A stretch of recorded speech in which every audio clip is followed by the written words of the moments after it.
Thank you for joining the Judaism Demystified podcast. So, can you tell us about how the Safe Foundation started and a little bit about your life, your story? Sure.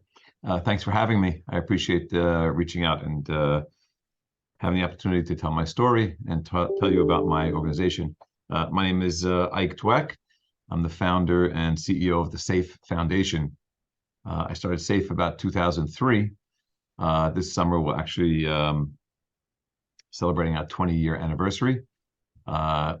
We've counseled and helped close to 8,400 people at that time, since that time.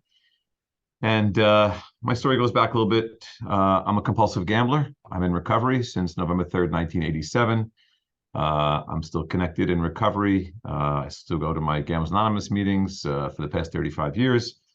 And from the ages of 12 to 23, I think it was 12 to 23, I was just out of control. I couldn't control my addiction. I was gambling, lying, cheating, stealing, and I was not a good person, quite frankly. I wasn't the son that my parents thought they raised, and I had addiction. And in those days, you really there was not a lot of treatment for addictions, especially in the Jewish community. And so I just hit bottom in 1987. It gets tiring trying to gamble every day and owe money and let people down and to steal and be uncomfortable knowing that every person that you meet, you're trying to take something from them. So I suffered enough. I suffered a lot of hardships, but once I started to all the things I wanted to get when I was gambling, whether it was money, friends, cars, clothes, all the stuff I wanted from gambling, I never got. But when I stopped gambling, I got money, I got family, I got business, I got respect, and all those things that I wanted from gambling, I got them from not gambling. And I started my path into recovery. I was in the sneaker business for 20 years, from 1987, probably till about 2007 or 2008. And people used to call me from my community, ask me if I would be, they heard I had a gambling problem and I was in some level of recovery, and if I would help them with their family member. And I started to volunteer my time. And over the course of years, I started to volunteer helping others. And if you know anything about problem gamblers, we're very selfish people. We only want to help ourselves, nobody else.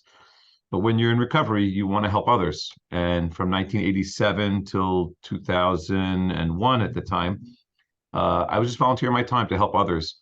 And then when I was helping people, taking them to meetings for gambling problems, then I got calls from people who wanted me to help them with their drug problems and alcohol problems. And I started to branch into all these different areas while I had a full-time job and I had a sneaker business, retail sneaker stores. In 2001, the Sephardic Bikuch Olim asked me if I would come for a meeting. And two gentlemen from Bikuch Olim, Carrie Sutton and Sam Sutton, asked me if I would sell my business or at least come work for them full-time. They knew there was a big problem in the Jewish community, and especially in the Sephardic community at the time, with drugs, alcohol, and gambling problems. And a lot of people were calling me. The Sephardic Bikuch Olim is a mental health agency, and they were hiring professionals to come work for them.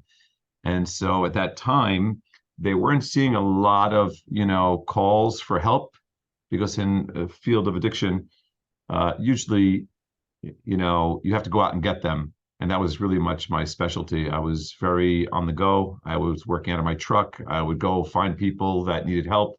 I would do interventions. I would do mediations. I would take people to rehab. I would do all that kind of stuff.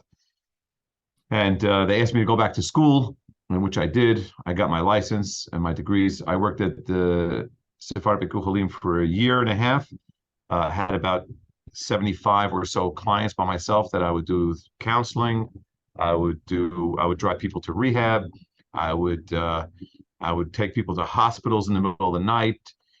People would call me all day and night. And I was only one person. And after a year and a half, I decided that it was time to make the move to go try and start my own organization, because I needed to find my own place in an organization, so that I could branch out to help more and more people and build a team. Today, in 2023, we're licensed by the New York State Oasis, which is the licensing body for addiction here in Brooklyn. We also have a license in New Jersey by the Jersey Shore for our Sephardic community and outside community in Deal, New Jersey. But we're not only there to help Sephardic community members, we help everybody that call. I get calls from all over the world, all over the country, you name it. People are calling, they know about SAFE, they know about what we do here, and we help anybody and everybody that calls. Amazing. And so that's pretty much where we're at today. Thank you so much. So I know there's a very big stigma when people have issues, especially when they have an addiction problem. And what are some ways that the SAFE Foundation destigmatizes this problem? Right. So that's a real issue in not only the world, but now Jewish community as well, right? In the Ashkenaz and Sephardic community. I remember going to treat people. I had an office in the Bikur Chalim office when I first started. It was by the exit door, so people could come in and through the side door, and nobody can go through the front door. And I wanted to give people their privacy and their dignity, and try to help them without the whole world knowing, kind of thing. But I think over the course of years, the more I was able to help people, the more that people realize that everybody's got something, everybody has issues. And the more that I started to help more and more people, the more people came to the forefront and wanted to help others. So if you help one person, then they're going to go help 3 people. And then word started to get out and branch out that, you know what, it's not worth having the stigma. I'd rather be healthy, get the help I need, and be open and honest, because part of being in recovery is your open and honesty. And we were on fire. We were able to help so many people, and word got out. And then people in the Ashkenaz community used to call me from Crown Heights and Borough Park, and we used to meet, and people were having recovery meetings in their homes, and people were, the recovery movement was branching out to where we see it today. 20 years later, it's night and day. I mean, we have people in our community, probably, I would say we've broken that stigma. Maybe 75, 80% of the community are more open to accepting help and to being open to not worrying about the stigma. More people are in recovery, getting married, getting new jobs, and being able to run their life in a healthier way. And I see that also. I get calls from people in Crown Heights as well, and in the Ashkenaz community in Borough Park and Williamsburg, that there are meetings that people have graduated from here and started AA or GA meetings in their homes in Borough Park or Crown Heights, Williamsburg, and some of these areas. So I think the more that there's recovery speak and there's more recovery happening, more people are getting the help they need and breaking that stigma. So one of the things that I think obviously we have to destigmatize in the communities, but I think one of the problems is that children often mimic their parents, what they see.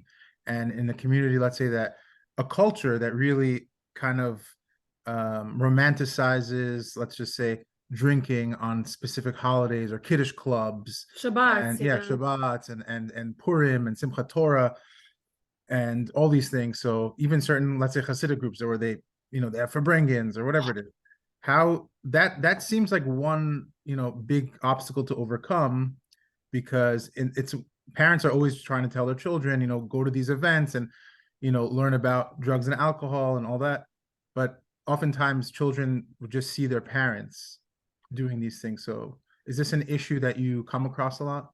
A mixed message is a very big challenge, what the parents are doing versus what they want their children to do, right?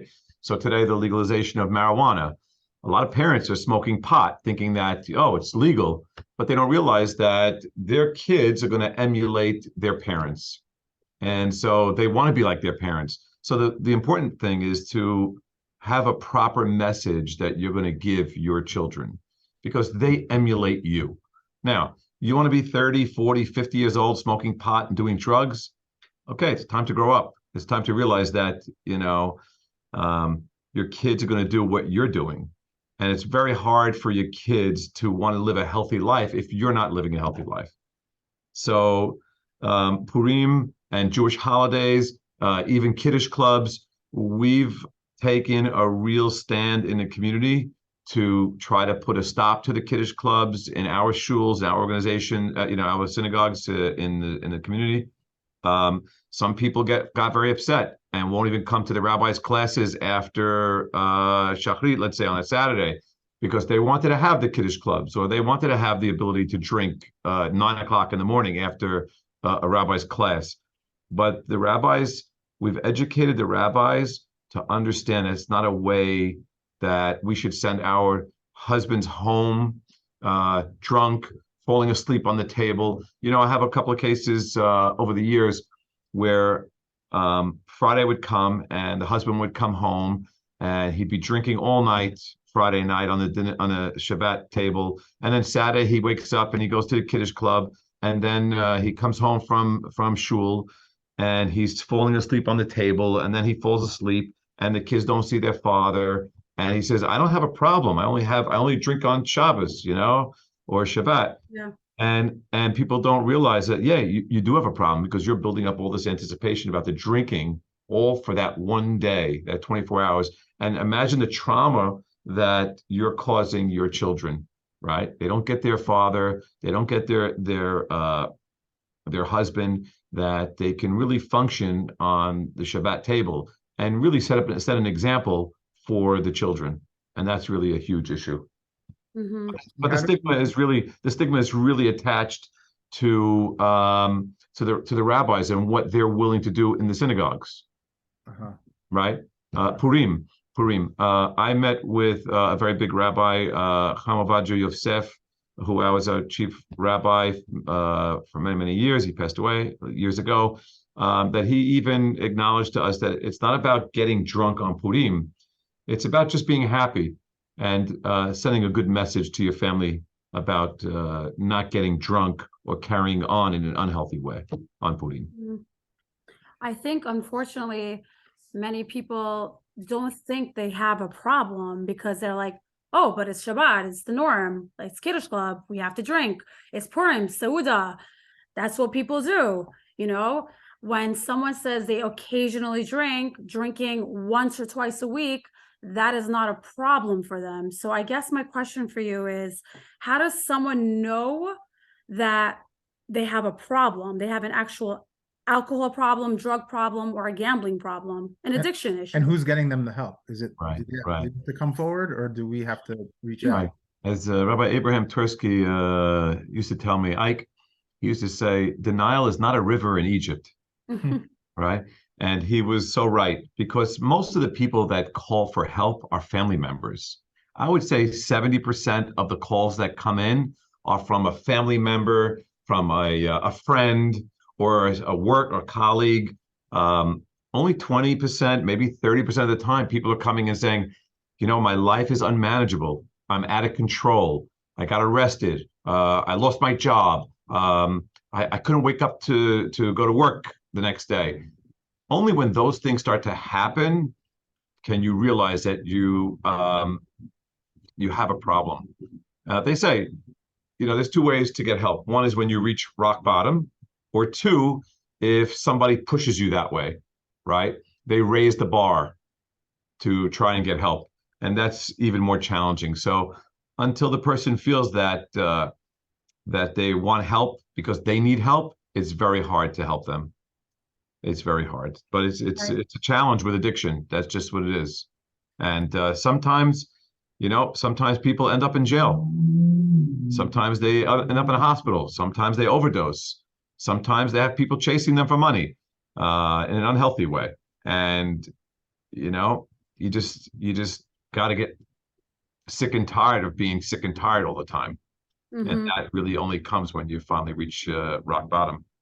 So is it, let's say, the drug that produces the addict, or do you find that it's usually it's a certain type of personality trait that will, you're looking for certain signs or red flags or characteristics that will, ultimately always lead to addiction?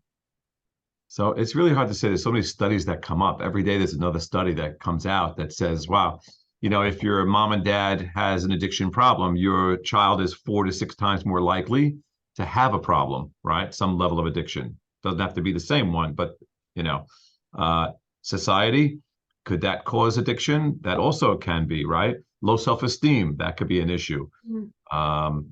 There's so many different reasons that they're giving today. There's so many different uh, issues that come up when it comes to addiction that it's so hard to pinpoint, right? Genetically is probably something that's most common. Like we talk about, if a family member or mom or dad has some level of addiction. I had no addiction in my family, and I'm a compulsive gambler. So sometimes it's a social issue. I know when I was growing up, I used to gamble with friends, and it became something that I got a real rush and excitement from. And so it just took over my life, and it just really took over who I was. Mm. So it's really hard to say uh, where, when, how, but underlying trauma is a very big cause also. Somebody might have had some underlying trauma that they need to self-medicate from, and that's also a big issue. So it's usually some form of self-medicating for some underlying issues that come up. So I know I'm throwing a lot of things out there, but Well, it's you just bring up trauma, and I hear things about like rehabs versus trauma centers, or hmm. like what are people like? How do people know where to turn when they have this problem? Because you hear like I've known some people, let's say, who went to rehab and they went multiple times and didn't seem to help. So, like, what do you do like for a specific problem? I think the first thing is take get the proper assessment, right? Oftentimes you hear from people that say, "Oh, I spoke to this person. They said, oh, I should go to rehab." Not everybody needs rehab, right? Not everybody needs a trauma center. Not everybody needs some higher level of care. Um, but the proper assessment should be done by a professional that really has the understanding and the wherewithal to know which direction to go. We're not sending, when people call me, I'm not looking to send people to rehab just to go to rehab, right? And you want to exhaust all proper areas first before you end up going to inpatient program. So I think it's something that the proper guidance, because today everybody's an expert. Everybody seems to know, oh, you should go to this rehab, go to that rehab.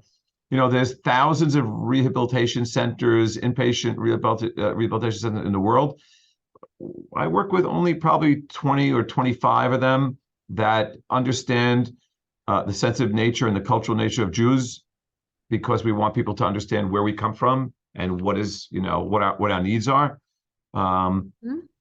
But I think it's important to get the proper evaluation and not to, you don't want a doctor shop, but you want to get to meet the proper people to give you a good evaluation and assessment.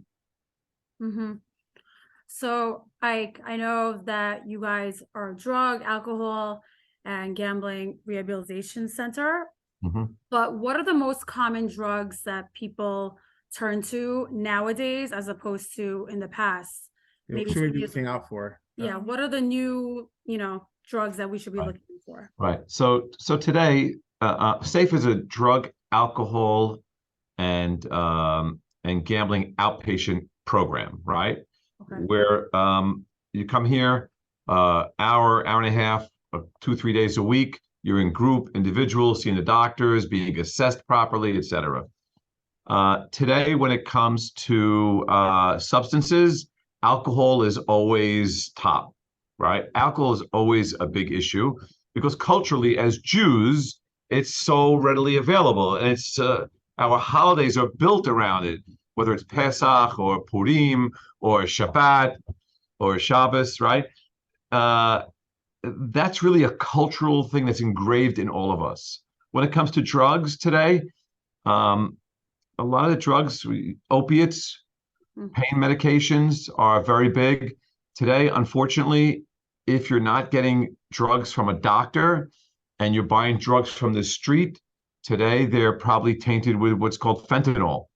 Fentanyl is the biggest killer today. We have people who are buying drugs from the street who are in our program that think they're buying a Vicodin, and it's laced with fentanyl. And we have to hand out Narcan kits for people that might overdose, and the family member can revive them with the Narcan kit. But you shouldn't take any drugs. But if you're buying drugs from the street, the odds are today it's tainted with fentanyl. It's the #1 killer in America today. You know, like you mentioned marijuana, and I always found marijuana to be somewhat harmless. I mean, I'm not an expert, but now that I'm hearing from like younger people that sometimes it's laced with even small grains of fentanyl, and it's extremely potent and deadly. What are ways we can kind of, because it seems almost inevitable that teenagers are going to smoke weed, especially when their smoke shops are open with like every block. There's one right next door to my house, like a few houses away. Yeah, same with ours. So we have to kind of acknowledge that, okay, you're gonna smoke weed, so chew it. Do we? Yeah, it's a crazy question, but do you like offer to bring them the weed instead of getting on the street? Because that's kind of like an issue that I've been hearing a lot with parents. You know, like they're worried that their teenage kids are going to go out and buy weed on the street, and weed was never something that people were concerned with, other than the gateway drug, aspect of it.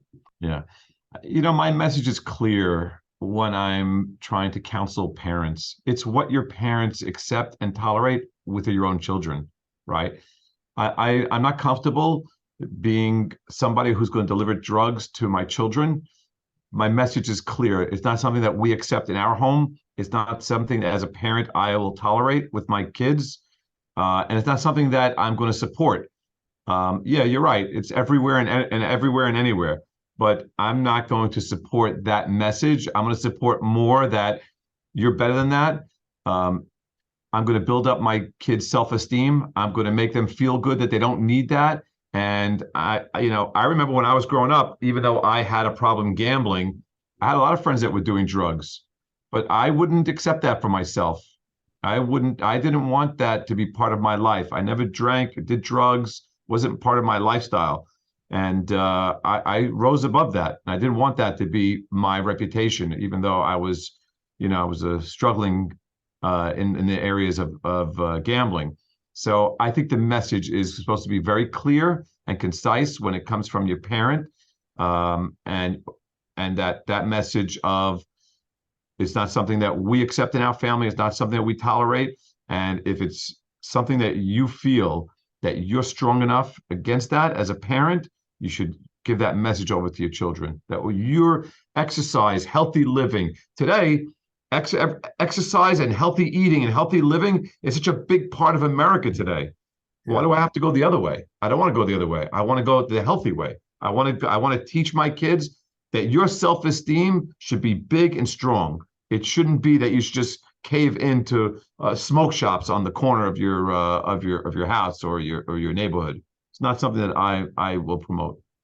So it seems like almost in America, you have big pharma advertising everywhere, and everywhere you turn in, a lot of times people will go into like rehab, and then they'll be prescribed medication because they are, let's say, bipolar. They discover that they have some underlying issue that needs to be medicated, and that's when they get access to certain, or just a simple back pain, whatever it is. And I'm wondering, what we can do about that. And also, as an alternative to that, there's been like some studies now, and people are talking about like microdosing like psilocybin for like depression. I just want to get your take on that.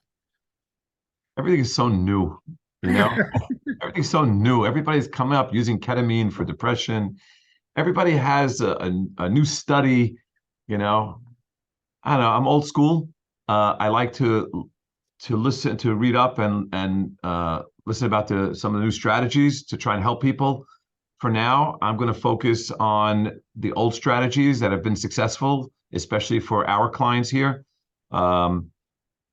Yeah, everybody's trying something. I hear, somebody wants to do Ayahuasca, right? I'm sorry. Ayahuasca, yeah. Ayahuasca, right? There are people all over the place that are trying all these new techniques and new strategies on how to overcome different things. Therapeutically, I think good old-fashioned therapy.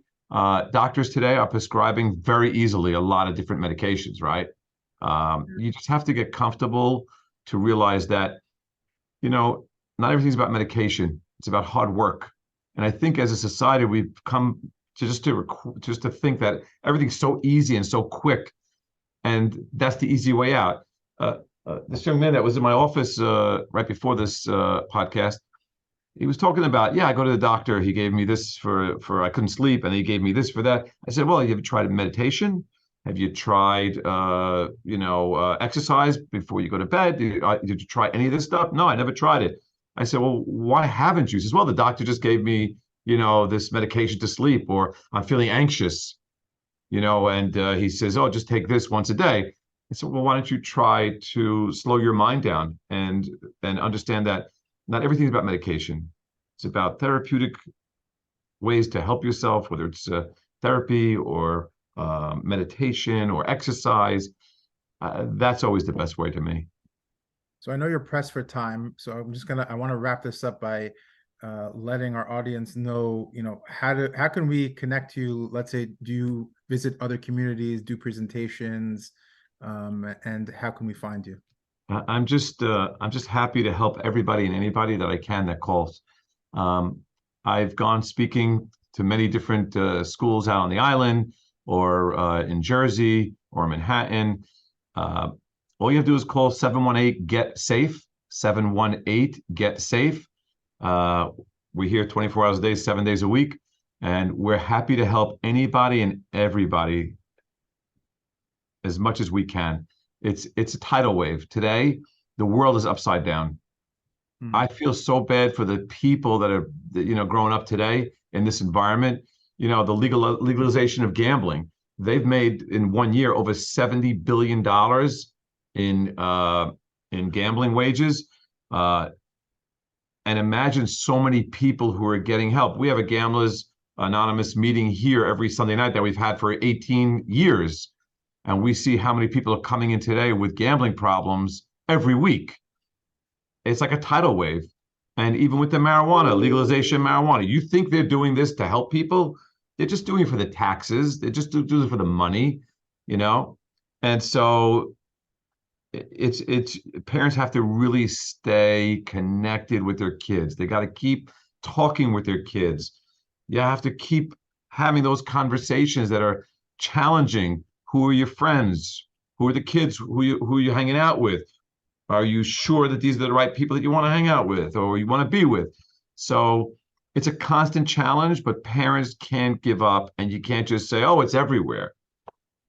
Parenting is a full-time job. And so here at SAFE, we try to promote that, and we try to promote this healthy lifestyle. So I'm happy to help anybody that calls 718-GET-SAFE. You could call www.thesafefoundation.org. We're not-for-profit, and we won't turn anybody away. We're happy to help everybody and anybody. Thank you so much. This was Thank amazing. you. Thank you. No, I thank you. I thank you for the forum and for allowing me a few minutes to try and give back to you guys and to everybody out there. So thank you very much. I look forward to doing this again. That's not bad. Thank you so much. Thank you. Amen. Thank you very much. Amen. Bye. Bye-bye.